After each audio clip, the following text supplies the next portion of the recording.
नमस्कार, किस्सा यूपी का देख रहे हैं आप। मैं हूं आपके साथ सोनाली। उत्तर प्रदेश के नगरीय निकाय चुनाव में बीजेपी ने नया इतिहास रच दिया है। ट्रिपल इंजन का नारा देकर चुनाव लड़ने वाली बीजेपी ने 17 नगर निगम के मेयर पदों पर भगवा लहरा दिया है। कई नगर निगमों के पार्षद पदों पर भी बीजेपी ने भारी जीत हासिल करते हुए पूर्ण बहुमत हासिल की और कांग्रेस, सपा और बसपा जैसी पार्टियां जो बड़े बड़े वादे कर रही थी, बीजेपी को हराने का दावा कर रही थी, आज उनका सुपड़ा साफ हो गया। तो आज किस्सा यूपी का में इसी पर चर्चा करेंगे। चर्चा के लिए मेरे साथ स्टूडियो में मौजूद हैं कैपिटल टीवी के एग्जीक्यूटिव एडिटर राजीव जी। राजीव जी, बहुत बहुत स्वागत है। धन्यवाद। राजीव जी, बीजेपी की इतनी ऐतिहासिक जीत के क्या मायने हैं? देखिए, मायने तो इसी बात का लिए है कि सीएम योगी आदित्यनाथ ने जिस तरीके से 17 मेयर चुनावों में बड़ी जीत हासिल की है, उसका मतलब है कि मेयर पद के लिए कोई भी चुनौती नहीं थी। चुनौती शहरों में नहीं थी, क्योंकि शहरों से माफियागिरी को योगी ने खत्म कर दिया है और जो बचे खुचे हैं उसको भी खत्म करने की कसम खा रखी है। अब सवाल ये उठता है कि सबसे अहम मुद्दा चुनावों में क्या हो सकता है, क्योंकि ये लोग जिस तरीके से पिछले दिनों माफियाओं के खिलाफ योगी की कार्रवाई जो रही है उसका विरोध करते रहे हैं और बार बार ये बात करते रहे कि अतीक अहमद, अशरफ अहमद की हत्या या उससे पहले उमेश पाल हत्या के दोषी जो थे, उन लोगों का इनकाउंटर जो हुआ है वो एक धर्म विशेष को टारगेट किया गया है। अब प्रयागराज में किसकी जीत हुई? भारतीय जनता पार्टी की जीत हुई। प्रयागराज के लोगों को ये पता है कि अशरफ और अतीक जैसे लोग समाज के लिए नासूर हैं, समाज के लिए कैंसर की तरह है, जिसे किसी भी आधार पर संरक्षण नहीं दिया जाना चाहिए। चाहे किसी धर्म विशेष के लोग ही इसके संरक्षण में आते हैं, वो भी उसी के तरह से समाज के लिए कैंसर है। समाजवादी पार्टी ने बार बार इस मुद्दे को उठाया कि योगी की सरकार गलत तरीके से, फर्जी तरीके से इनकाउंटर कर रही है। लेकिन लोगों को क्या लगता है कि इनकाउंटर करना और उन लोगों का जो कि खुद ही हत्या के आरोपों में हैं, उसका इनकाउंटर गलत और सही नहीं हो सकता, बल्कि इनकाउंटर ही होना चाहिए। और इसलिए लोगों ने पूरा समर्थन दिया। अब ये समर्थन जो है वो जीत के रूप में देखी जा रही है। तो सबसे पहले तो बात यही से उठती है कि लोग योगी से खुश हैं, योगी की एक्टिविटी, लोग योगी के कामों से खुश हैं। और जिस तरीके से समाजवादी पार्टी के मुखिया अखिलेश यादव पूरे प्रदेश में घूम घूम कर नफरत पैदा करने की कोशिश कर रहे हैं कि योगी आदित्यनाथ एक धर्म के, एक पंथ विशेष के, एक वर्ग विशेष के लोगों को टारगेट कर रहे हैं, उससे दूसरे वर्ग को यह हमेशा लगने लगा है कि सपा अब सिर्फ और सिर्फ मुसलमानों की पार्टी बनकर रह गई है।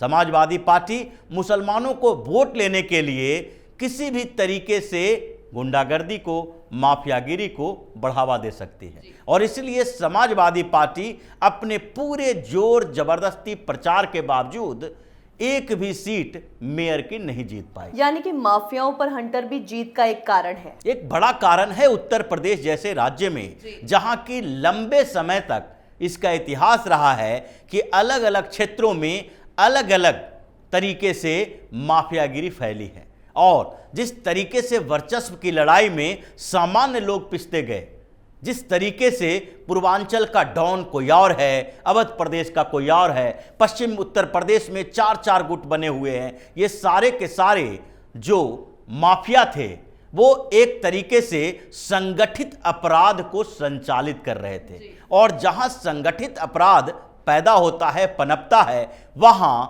प्रशासनिक जिम्मेदारियां कमजोर हो जाती है, प्रशासन की भूमिका कमजोर हो जाती है, क्योंकि संगठित अपराध धीरे धीरे राजनीति को भी संचालित करने लगता है, जो उत्तर प्रदेश में लगातार देखा गया। जितने भी बड़े बड़े माफिया थे उन्होंने राजनीति का शरण लिया।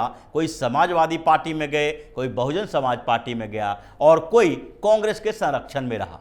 तो ये लोग जिस तरीके से इन लोगों के, यानी कि अपराधियों का राजनीतिकरण कर रहे थे, उससे लोग बिल्कुल नफरत करने लगे हैं। और इसी का परिणाम यह है कि विधानसभा चुनाव से पहले भी इन लोगों ने योगी सरकार के खिलाफ एक के बाद एक आरोप लगाए, नफरत पैदा की, इनके खिलाफ प्रचार किया, लेकिन विधानसभा चुनाव में भी जीत भारतीय जनता पार्टी की हुई। और दूसरे स्तर पर निकाय चुनाव की बात करें तो इस समय भी योगी सरकार ने जितने काम किए हैं उसी को गिनाया गया इस चुनाव के अंदर।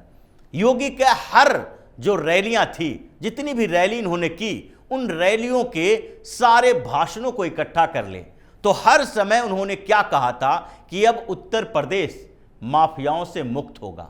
अब यहां पर कोई भी किसी को फोन करके ये नहीं कह सकता कि तुम यहां पर कंपनी बना रहे हो तो हमें पहले टैक्स दो, जिसको रंगदारी टैक्स कहा जाता था। तो योगी ने हर बार यही मुद्दा उठाया कि विकास तो हम कर ही रहे हैं, लेकिन विकास के साथ साथ लॉ एंड ऑर्डर भी मेंटेन करना हमारा कर्तव्य है और हम उसे करेंगे, चाहे विरोधी दल के लोग कितना भी अपराधों पर राजनीति करते रहें। ये माफियाओं के खिलाफ योगी सरकार का अभियान चालू रहेगा और इसके लिए जरूरी है कि हमें तीनों स्तर पर सहयोग मिलनी चाहिए। केंद्र में भारतीय जनता पार्टी की सरकार होनी चाहिए, प्रदेश में भाजपा की सरकार होनी चाहिए और लोकल बॉडी के इलेक्शन में, नगर निकाय चुनावों में भी भारतीय जनता पार्टी को जिताओ, ताकि एक तरफ विकास के जो योजनाओं के पैसे ग्रासरूट लेवल पर खर्च होते हैं उसमें करप्शन मिटे और तीसरे स्तर पर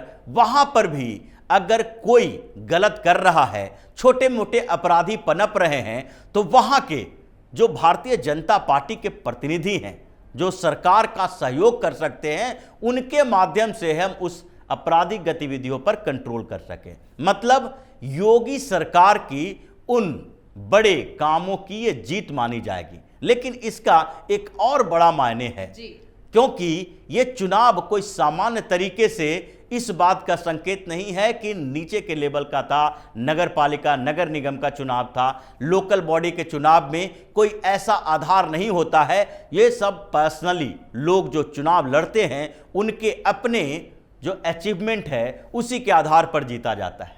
लेकिन इसके मायने ये है कि अगर ग्रासरूट लेवल पर, नीचे के स्तर पर भारतीय जनता पार्टी के लोगों ने इतना पैठ बना रखा है, कार्यकर्ताओं के बीच जो हौसले हैं वो इतने बुलंद हैं कि अब लोगों का जुड़ाव इनसे इस कदर हो गया है कि इस परिणाम का आगे असर लोकसभा चुनाव में पड़ेगा। और दूसरी बात यह है कि अभी जो नगर निकाय का चुनाव हुआ उत्तर प्रदेश में, महापौर का चुनाव हो रहा था, मेयर का चुनाव भी 17 जगहों पर हो रहा था, वहां पर कोई भी शीर्ष नेतृत्व यानी कि भारतीय जनता पार्टी के बड़े बड़े नेताओं का जमावड़ा नहीं लगाया गया। अगर कांग्रेस की बात करें तो उसके पास तो नेताओं की कमी है और उसके नेता खुद ही डरे हुए हैं कि किन राज्यों में हम चुनाव प्रचार के लिए जाएं। राहुल गांधी की ही बात करें तो पिछले दिनों कई स्टेट में चुनाव हुए, वो कहीं नहीं गए, जबकि कर्नाटक में चुनाव के समय वो वहां पर बार बार प्रचार के लिए इसलिए जाते रहे क्योंकि पहले से थोड़ी संभावना थी कि वहां भारतीय जनता पार्टी हार की तरफ बढ़ रही है। यानी कांग्रेस ने पहले ही योगी आदित्यनाथ के सामने घुटने टेक दिए थे। पहले ही कांग्रेस ने सरेंडर कर दिया है उत्तर प्रदेश में। भारत जोड़ो यात्रा के समय भी राहुल गांधी उत्तर प्रदेश को फोकस नहीं किए। लेकिन दूसरी तरफ बसपा और सपा की बात है, ये दोनों क्षेत्रीय पार्टी है और दोनों का अस्तित्व उत्तर प्रदेश के लिए है। अब आगे जो लोकसभा का चुनाव होगा उसमें भी उत्तर प्रदेश में इन्हीं तीनों पार्टियों के बीच चुनौती होगी, सपा, बसपा और भारतीय जनता पार्टी। अब योगी ने एक संदेश दिया है कि उत्तर प्रदेश देश में सबसे ज्यादा लोकसभा सीटों वाला प्रदेश है।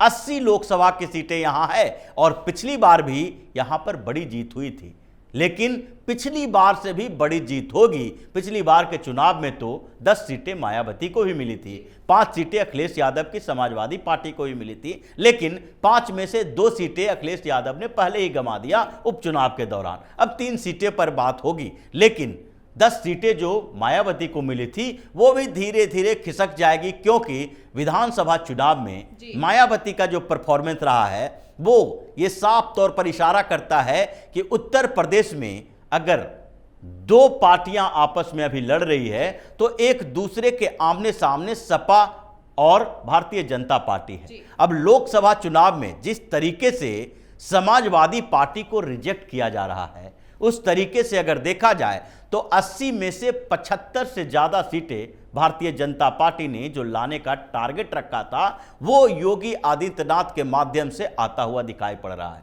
और फिर योगी आदित्यनाथ के अगले अचीवमेंट की बात भी होगी, क्योंकि जिस तरीके से योगी अपने प्रदेश में भारतीय जनता पार्टी के बड़े बड़े नेताओं के आने के लिए इंतजार नहीं करते, उन्होंने अपने स्तर पर ऐसा काम किया है जिसके लिए उनको किसी और के प्रचार की जरूरत महसूस नहीं होती। उनको दूसरे जगह पर प्रचार के लिए बुलाया जाता है। कर्नाटक में भी चुनाव प्रचार के लिए हो या फिर असम के चुनाव में प्रचार के लिए हो, पूरे देश में कहीं भी चुनाव होता है तो वहां पर भारतीय जनता पार्टी के स्टार प्रचारकों में योगी आदित्यनाथ का नाम होता है। मतलब अब एक और संकेत मिलता है। इस नगर निकाय चुनाव के पहले विधानसभा चुनाव हुआ, लोकसभा चुनाव हुआ और आगे अब लोकसभा चुनाव होने वाला है। इन जगहों पर जिस तरीके से योगी आदित्यनाथ अपने कामों से अचीवमेंट प्राप्त कर रहे हैं और लोगों का भरोसा जीत रहे हैं, उससे तो यही लगता है कि भावी तौर पर प्रधानमंत्री नरेंद्र मोदी के बाद उत्तराधिकारी के तौर पर योगी आदित्यनाथ का ही नाम सामने आएगा।